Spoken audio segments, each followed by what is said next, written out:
Hello and welcome to Twickenham, where they're getting the stadium ready for the weekend's big game, Leinster against Ulster. They've even got a machine to make sure that the grass is just the right shade of green. And of course after that it's the turn of the Aviva Premiership final. Leicester against Harlequins in what should be a fitting finale to a remarkable season. What better opportunity than to talk to the people who work behind the scenes. Welcome to Guinness Behind the Badge.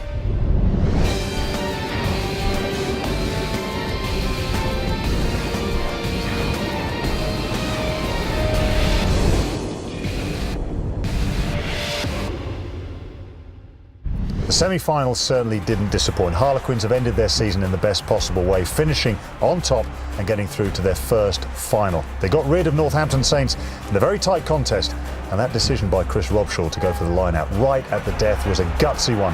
Joe Marler finishing off with a try. Harlequins looking in good form, but they're up against a Leicester Tigers team who've powered past Saracens into their 8th consecutive final. They are on a roll. They'll be looking for the Tuilagi brothers to punch holes in that Harlequins defence. We do know one thing for sure, of course. It will be a fascinating final. Both teams looking to play good rugby. Can Harlequins lift the trophy for the first time, or will it be Tigers yet again? Now here at the Premier Rugby offices in Twickenham, the team works tirelessly to make sure that the game is promoted as well as it possibly can be throughout England, the UK and the world. The game is getting that big, and right at the heart of it is Paul Morgan. You must be a busy man at the moment. Yeah, it's a 24 hours a day, 7-day-a-week operation at the moment. The whole focus is on the Aviva Premiership final, and it has been for a while, on selling that out. And you know, from our offices in Twickenham, you can look out the window and you can actually see the stadium, so we can see it almost figuratively filling up. There's a real buzz about the game. How far out does English rugby in the Aviva Premiership reach? The final will be shown in 90 countries around the world. I think there's always an interest in English rugby. I think Nick Mallett was one of the first people to say, if English rugby gets it right, look out. And I think that's a feeling around the world, isn't it? Everyone likes beating England. Everyone likes being interested in English rugby. And, you know, we'll see at the Aviva Premiership final could be as many as 18 key English players are in the actual team itself. So I think that helps too. I think that has grown the interest, having more homegrown players. And potentially a new name on the trophy, Harlequins. I mean, Leicester, they know that trophy very, very well. Yeah. But Quins, a new name.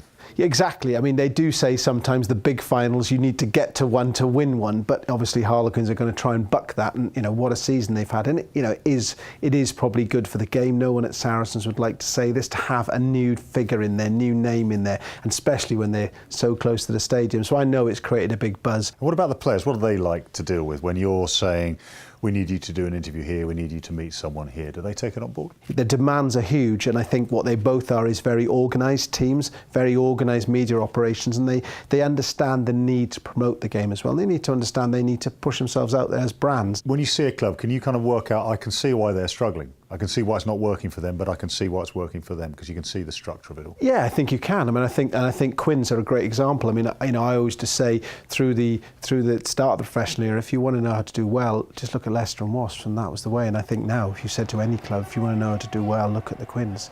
I mean, Leicester, you know, they're a machine on and off the pitch. Look at their ground now, 24,000. They embody everything great about sport, not even rugby. So they are a fantastic role model. Now, rugby is a fast developing sport. 2016 sees its inclusion in the Olympics. It's a professional sport, it's changing fast, and right at the start of the professional game, one man decided that in amongst all the hurly-burly of the game changing, the players' needs needed to be looked after, and it is the Chief Executive of the Rugby Players Association, Damian Hopley, a player.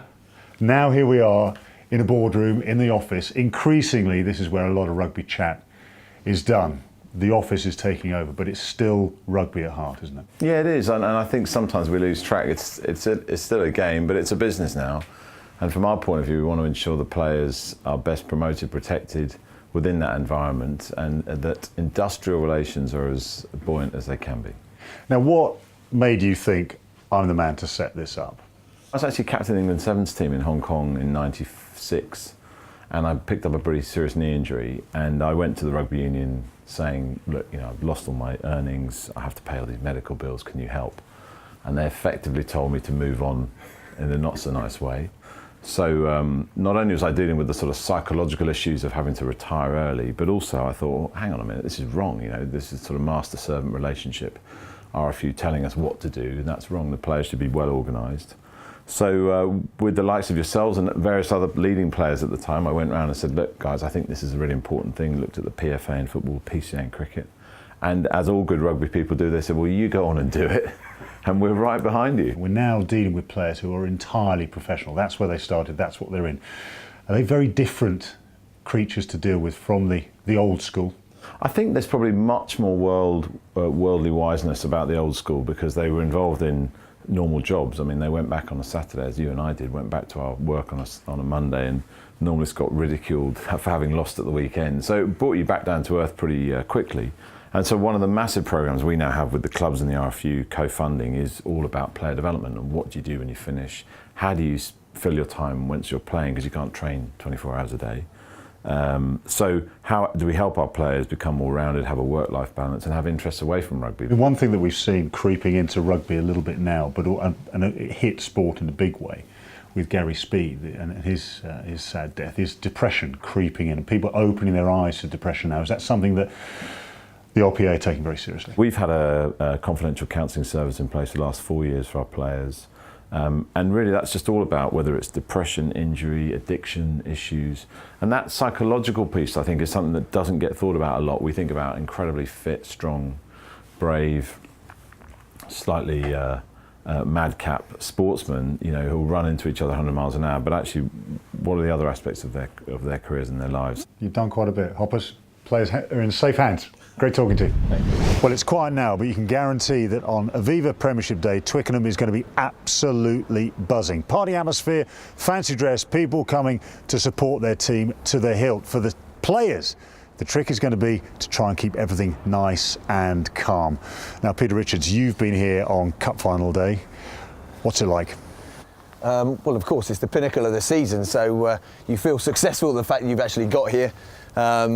But I think it's a question of belief for each team. Some teams are just happy, essentially, just to be here and soak up the occasion. Other teams come here to win. Now, you've been here with Wasps, with London Irish and with Gloucester. Yeah. Which team do you reckon more closely resembles the situation the Harlequins would find themselves in? Certainly Gloucester. I think we arrived here in 2007. Very pleased to be here facing a rampant Leicester team. But it's essentially the occasion got to us, and Alex Tuolangi on that occasion ran us ragged, and we were on the end of our hiding. You came agonisingly close with London Irish. You won it here with Wasps. Give us a feeling of the difference, win and lose. Well, lose, you just want to get out of the stadium as quick as possible. I think, you know, the fantastic crowd, fantastic, you know, being a club game at Twickenham, as we've experienced with opening day fixtures, it creates a wonderful atmosphere, but having to watch the other team go up and lift the trophy is not a pretty sight, so you want to get out of the gate as soon as possible. If you win, which obviously one of the teams will be, to soak it up and enjoy what is a hugely successful end to a wonderful season is a great feeling. Now, you played here, obviously, for England. You know what that's like, and you would always, of course, have changed in the home dressing room. Any of those matches you played, did you have to change in the away dressing room? Yeah, what does that feel like? On a couple of occasions. Is that a bit odd? Well, yeah, they're both pretty good. In fact, they're both pretty good changing rooms. But of course, you want the home changing room with the rows and that pride. Being an Englishman, you want to be in the home changing room. You know, you can affect teams have lucky changing rooms home and away. And I'm sure Leicester, being their 8th final, they've probably been in both and won and lost in both. So I don't think they'll pay too much attention to that. But yeah, it's always nice being at home. Do you see them beating Leicester? I don't, in all honesty, no. I don't think many teams that finished top I don't think have ever won the league. But they rightly won the league and rightly in the final, because I think you've got the two best teams here. But the way Leicester have been playing over recent months, and their game at the Stoop a couple of weeks ago where they really put Harlequins to the sword, I think puts them as heavy favourites. And, you know, tactically, Quins have got to get it absolutely spot on to get a win on. So the end of season finale draws ever closer. Leicester Tigers against Harlequins in the Aviva Premiership final. It'll be a cracking game. Now, we also have a suitable end of season finale for you right here on Guinness Behind the Badge. We're giving you the chance to win a signed Premiership rugby jersey from the team of your choice. We'll give you all the details next week. You can win it on Twitter. Just follow the Guinness Twitter account for all the details. We will also be visiting the Premier Final new boys, Harlequins. So until then, bye-bye.